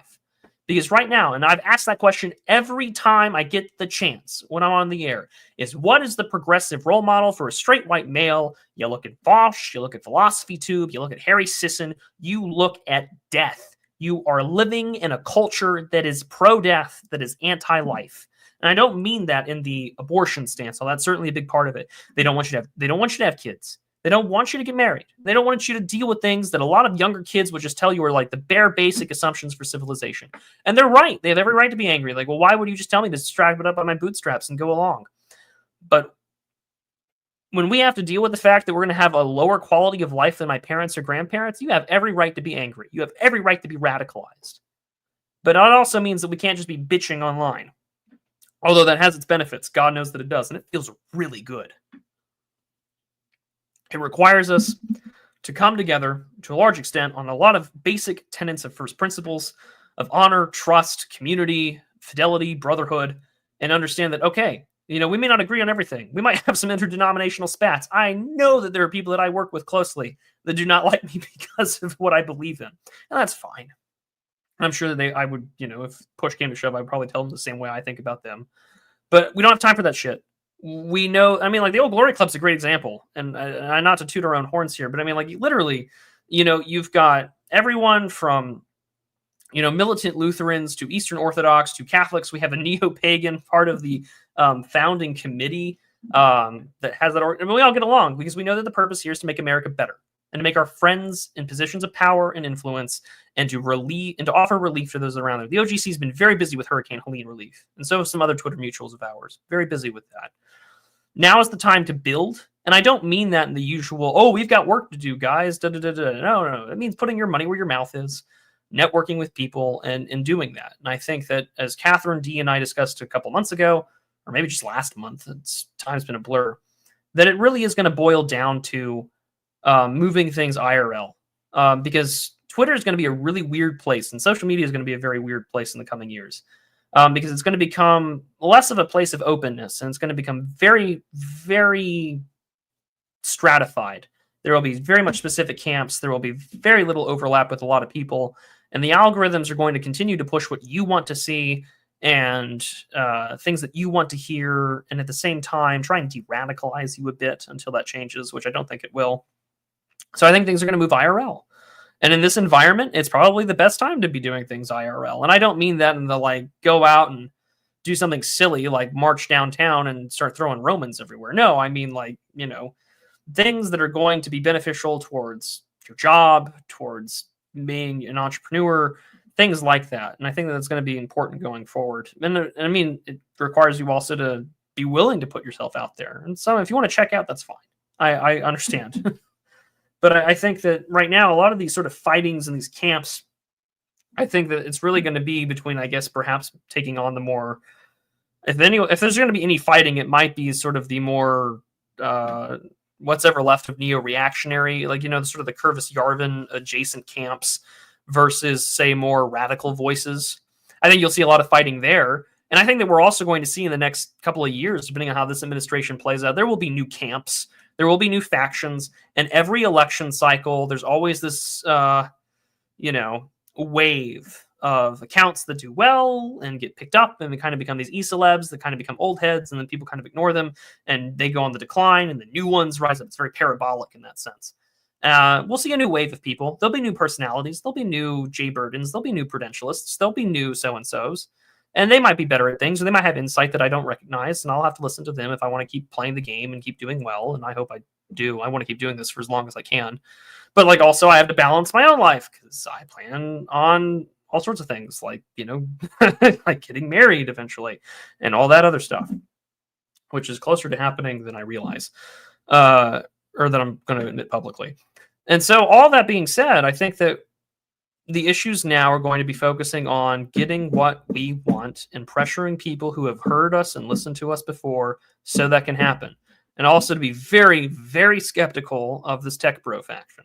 I remain skeptical. I get it. I'm very leery about things I don't know very much about. I work in government. I'm an Excel spreadsheet monkey. I handle budgets. I do a lot of pro forma budgets. I write proposals. I'm very much a middling bureaucrat. I know where I am, and my background is in very liberal, is in liberal art stuff like political science and American history. I know where my limits are, but I also know that I'm not going to trust people that very much affect the way that I think, because our technology is an extension of ourself, and the way in which these algorithms work and the way in which we communicate online are going to radically affect the way in which we process thought. In the same way that by just simply not teaching cursive, for example, we're going to be in that way. Am I a swamp creature? Yeah, I'm literally second city bureaucrat without the racial humor. But yeah, tech bros do hate us, and I'm inclined to agree. They're not my friends, and I don't want to. And so I think that having these things are going to be, that's where the fights are going to be. It's not going to be between sort of like little factions of little online subgroups and fandoms. I really think it's going to be against the tech world, because sure, if that's my takeaway about my skepticism about the tech world, I will say it, and I'm going to say it again. The vibe shift to me feels very much like a regulatory capture thing, and that we may not like where the logical conclusion of that ends. That's my big skepticism. That's my big watch out for, my big concern, and I think that that's something certainly to look at and to have worries about. I'm not the DMV sloth from Zootopia. I certainly are. I'm certainly not. I'm not that. I'm not a sloth. I am a productive white guy. Thank you very much. No, I work primarily with a lot of. Actually, I've said this before in other streams, but my life is this close, and you can't see how close I'm holding my fingers together, but it's this close to parks and recreations. I deal with a lot of rural government. I deal with a lot of small towns that don't have the human capital to do this shit on their own, and that's where I come in. And so that's certainly the case. And I think that that's something to definitely keep in mind. But overall, I'm very happy where the first couple of days have gone. I'm very happy about the momentum. I'm very excited where things are going to go, because it means that we have what looks like to me, and I think it looks like to everyone else, is a competent, almost Revan-kissed movement that is going to take things as far as they can under mainstream conservative politics. I think that we're going to see a lot of resistance in lawfare and by bureaucratic maneuvering in the private sector. And it's going to be down to a question of willpower, where we have to keep on the pressure, but also a question of political willpower for those inside the Trump administration to actually sue these people, to actually challenge them, to fine them, to disincentivize illegals being here, and to disincentivize all sorts of stuff. So people go home, tax the remittances, ramp up the raids, and being willing to actually take on these challenges and to do that. Yeah, it's a steady job, but I want to be a bureaucrat soldier, as the Beatles once sang. It's very true. So yeah, it certainly happens. It certainly happens. And then God only knows what 2026 will bring. I think, as a side note, with regards to government, a lot of people I've heard from government is in, quarter 1, 26 is when people are going to feel comfortable doing bigger projects and investing in things. I don't know how true that is, but I do think that we're not going to tell where things are going to go until maybe 6 months from now. And I think in 6 months or so, we'll probably come back and see where we're at, or maybe towards the end of the year. I think that that's certainly what we'll have to do. And we'll go from there. We'll go from there. But overall, I remain cautiously optimistic, and I remain hopeful that we are moving things in the right direction. The biggest civilizational and existential issues of our time are being addressed, and people that know about these issues are tangentially or in government as we speak. And that does give me reason to be hopeful. I remain skeptical of the tech bros, and I think that a lot of that's regulatory capture and that it will not be friendly to us when push comes to shove, as we already saw that over the immigration fight. God only knows what other fissures will emerge, whether it be about protectionism. I think we're going to see a lot of that fight as well. And of course, towards Europeans and European government specifically. A lot of that's going to have to happen as well. And this doesn't even talk about things like the wars, This doesn't even talk about things with regards to all that sort of stuff. But to answer the question, Strong Gamer, what does Prude do for a living? I work primarily in economic development. So by extension, I literally, so for a fun story, as I'm now at the end of this talk, I'll answer super chats and talk to the chat for a little bit here. I was at a 5-year strategic planning committee thing with regards to the Economic Development Association, because I do EDA grants as well. And I'm literally sitting in this meeting and I'm talking to regional partners and stuff like that about, what this region needs in the next couple of years. And I'm just thinking to myself, oh my God, Stalin won. The communists won World War II. Here I am as a central planner for towns and communities talking about a 5-year strategic plan for the region. Stalin won. Oh my God. It's awful. It's awful. I don't even get to do the cool economic development. I don't even get to I don't even get to overthrow governments. I don't get to do the classic American tradition of filibustering third world countries.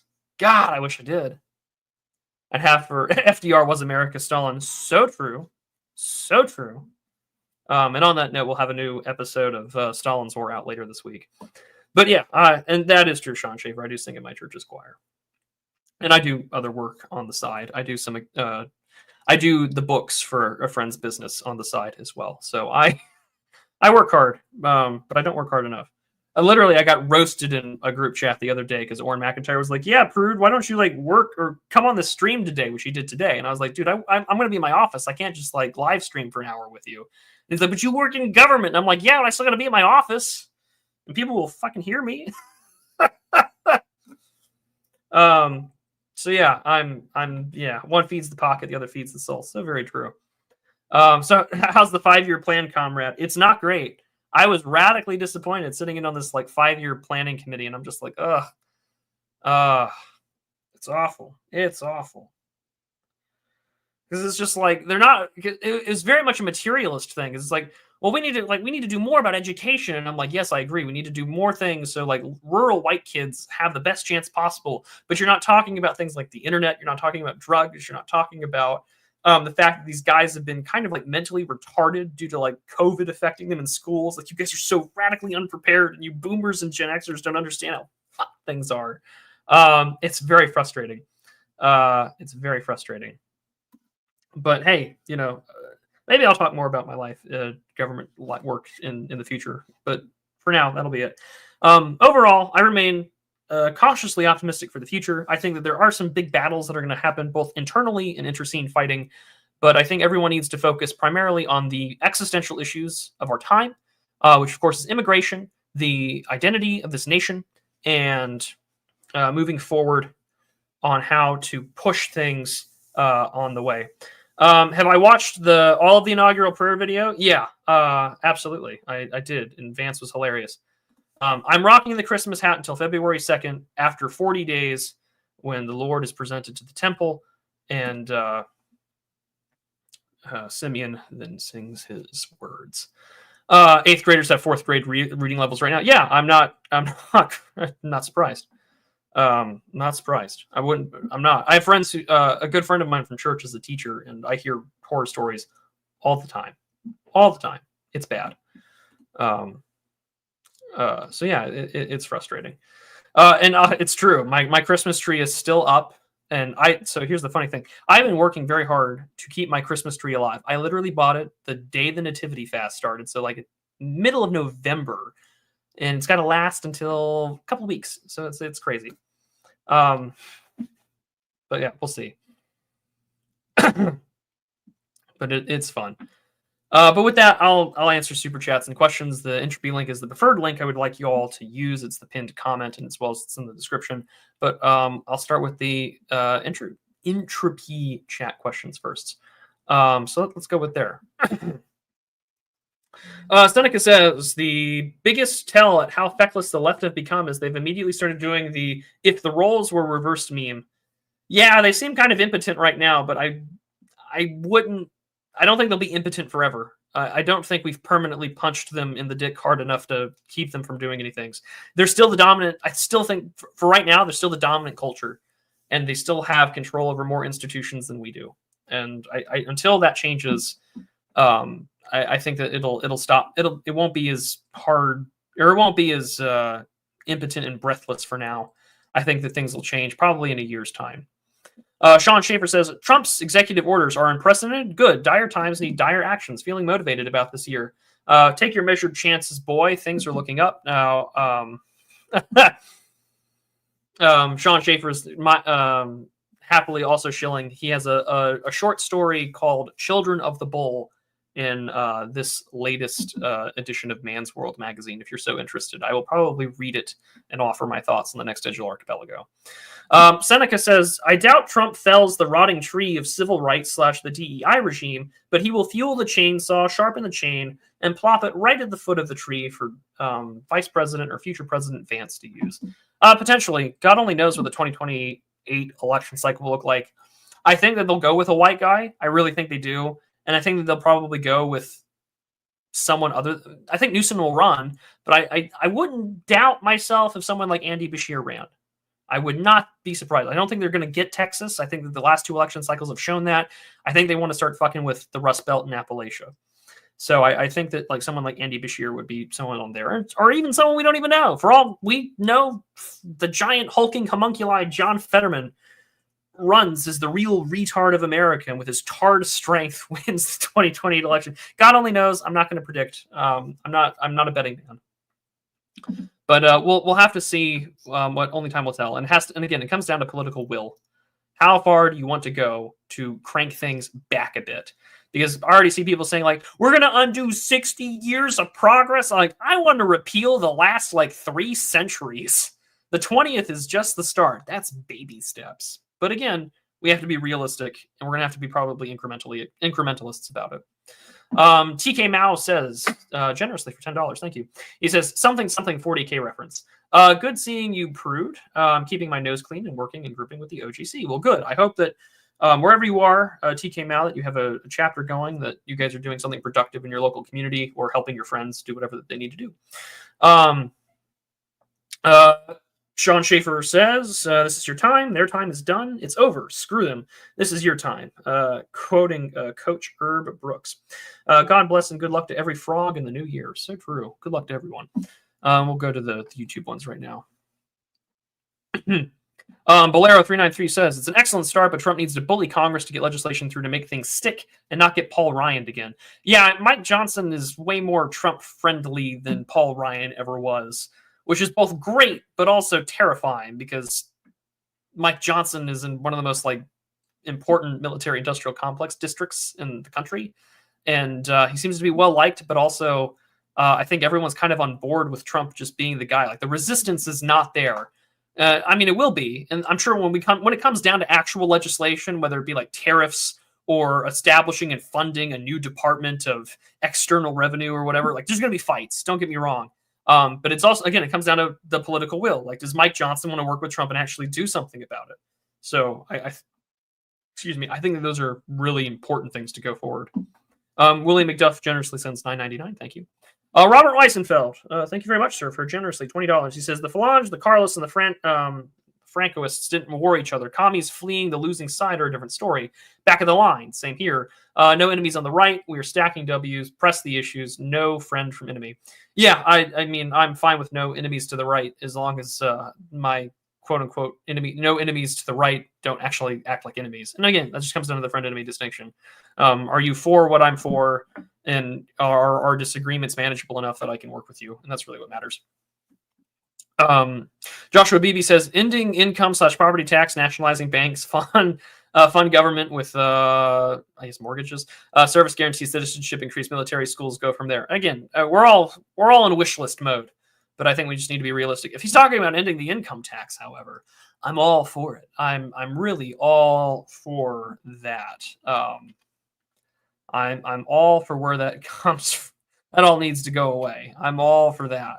I would love to see the 16th Amendment go by the wayside and return to a different age But again, we live in the 21st century in this sort of like early, tariffs funding the government thing, and sort of this world. I'm very curious to see how that would work. It may be an outdated model for a different age, but I would love to be wrong. Would love to be wrong. TK says you should hook up with the Wichita OGC at some point.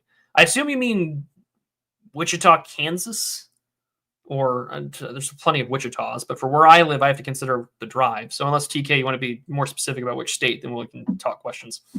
But appreciate it nonetheless. Thank you, TK. Robert Weisenfeld again says, let Glenn Beck know that you should be the Orrin McIntyre to what Orrin McIntyre is to Steve Deese. Would be more of a question for Tyler and them, but again, I'm happy to just be published in their magazines.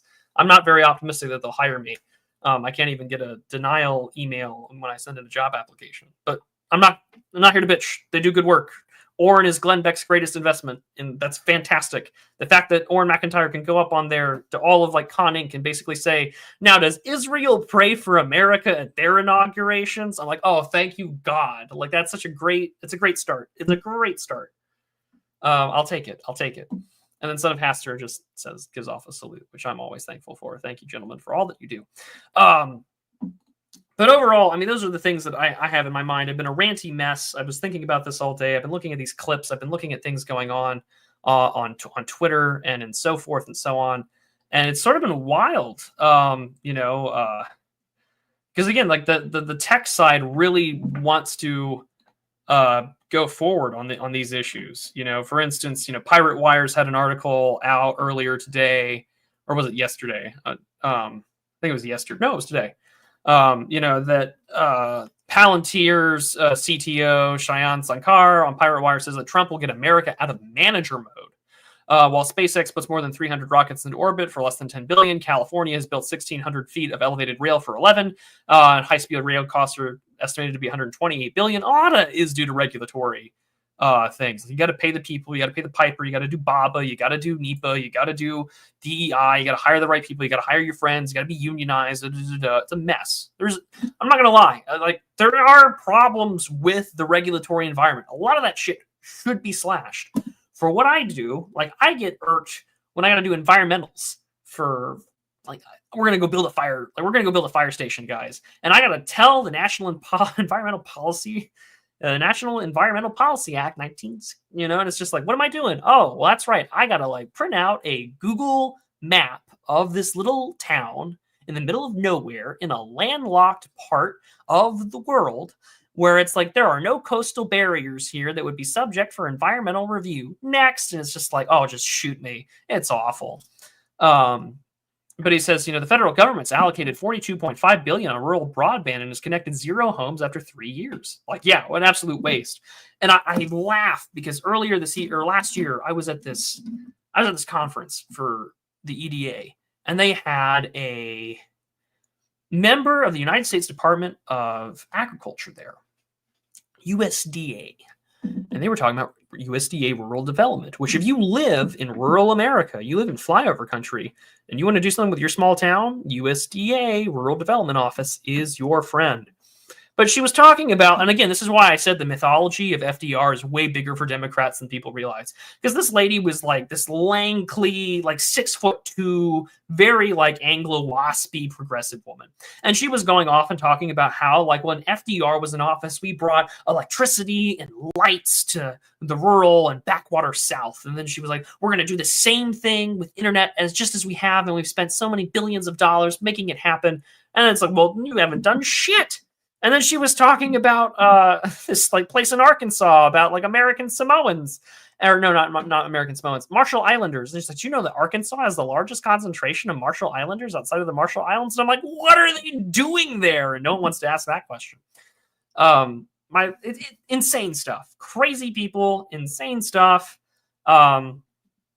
But they want things to be like the 1980s. They really want it's morning in America again. Let the yuppies be yuppies. Let us build our AI. Let us do X, Y, and Z. Let's rule. No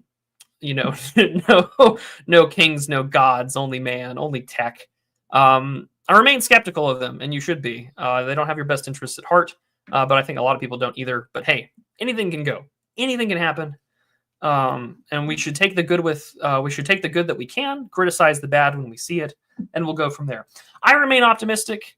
It's a great time to be in the United States. It's a great time to be an American right now, because all my libtard enemies are upset, and they have to deal with this now. So hey, let them suffer, let them seethe, let them cope, let them dilate until we take away all the funding and tools that would allow them to do those things. Let us destroy the transgender industrial complex. Let us close the borders. Let us deport all the illegals. Let us do so much more than that. And we'll go from there. But for right now, I'm going to focus as much as I can on writing more and doing what I do. Trying to make this make more money. I do want to make more money doing this. I like it. So thank you for what you guys do. But on top of that, I want to be more regular in my content production. So I'll just double check entropy one more time and we'll go from there. But those are just the things that I had in my mind. I wanted to talk about it. I was supposed to we didn't do the digital archipelago yesterday. I was supposed to get my house blessed. My priest ended up getting sick, so I had a free evening yesterday. But I wanted to do this stream and to talk to you guys and just get my thoughts out. I'm sure I will read. I do read the comment section, believe it or not. I do read what you guys have to say. So when this goes to VOD and you guys can listen to it and watch it all, then I'll see what y'all have to say about it. Maybe I'm underestimating what this quote unquote vibe shift is. Maybe I'm too pie in the sky optimistic. But I think that right now the real serious issues are out there. Our guy has won. He's the first Republican to win the popular vote since George W. Bush in the 2004 his 2004 reelection bid. So I mean, hey, things are changing, and it's good for it to change because the direction we've been in has been terrible. But I will leave you with this: whatever comes in the next 4 years, God knows what it will be, and I really don't know what it will be. You had bought yourself time. Your vote bought yourself time. There are a whole bunch of issues internally that are going to spring up, and it's going to be ugly. I think that you are going to see more fights with people like Vivek Ramaswamy. You're going to see more fights with people like Kamit Dillon and the rest of them, or Harmeet Dillon, excuse me. You'll see more fights like that. There will be an obvious ethnic undertone as others try to become part of this coalition. And I think that the subcontinental attempt to take over the American conservative movement will happen in the same way we've seen it happen in other parts of the Anglosphere. But I wrote about that in the election, the morning after the election Substack I wrote. But at the same time, you bought yourself time. And that's really the important thing here, is that we have bought ourselves at least 4 years to be more prepared, more organized, and to get as many of our friends in good positions and jobs, whether it's here in America or they decide to leave, it's up to them. But we have 4 years to make ourselves better and to make the country great again. And that's what I'm here for. I want to make my homeland as best as it can be for myself and my progeny, and as it says in the Constitution, for my posterity. And that's what I'm here for. And I will work with my friends, and I will work with those that want to make it happen. I will criticize those who don't want to make it happen, and I will do everything in my power to crush my enemies as I see fit. And you all should do the same.